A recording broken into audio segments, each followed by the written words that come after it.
Kia ora koutou, hola. My name is Nakita Daniel. I'm a marine ecologist in training from Aotearoa, New Zealand, and I'm part of the research team of the EqualSea lab doing case studies in Aotearoa, New Zealand and Waikanui, Cook Islands, which really involves going to the different marine protected areas and interviewing individuals part of different stakeholder groups and user groups.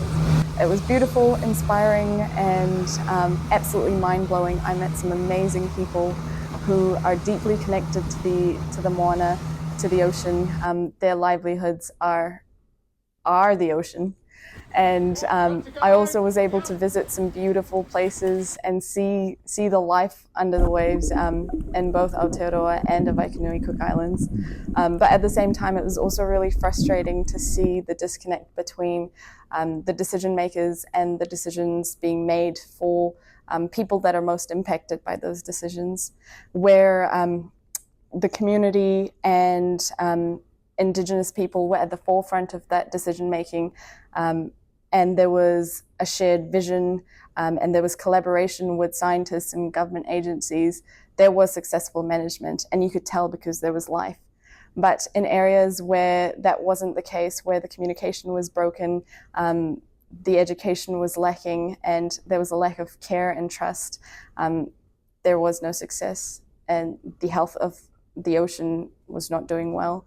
But I would say my key takeaway from all of this was that in addition to being informed by science and ecological data, we need to be talking to and listening to our people and our communities that live with the ocean.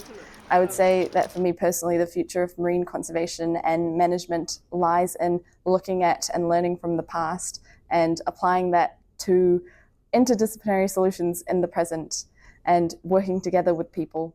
I have been very grateful to have the privilege of growing up in Aotearoa, New Zealand, where I've been exposed to various different worldviews, and one of them is Te Ao Maori.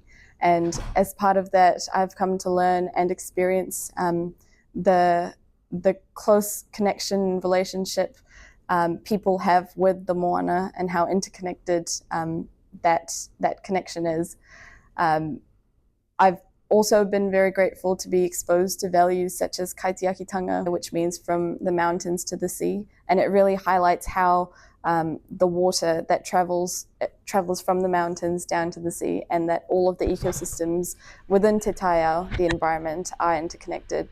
We are part of the environment and the environment is part of us. So the health and well-being of one determines the health and well-being of the other. At the end of the day, the ocean can't be managed. She is vast and mysterious and full of life, and the ocean will do what the ocean wants to do. What we need to get better at understanding and managing is our relationship to the ocean, and I think that's where the challenge lies.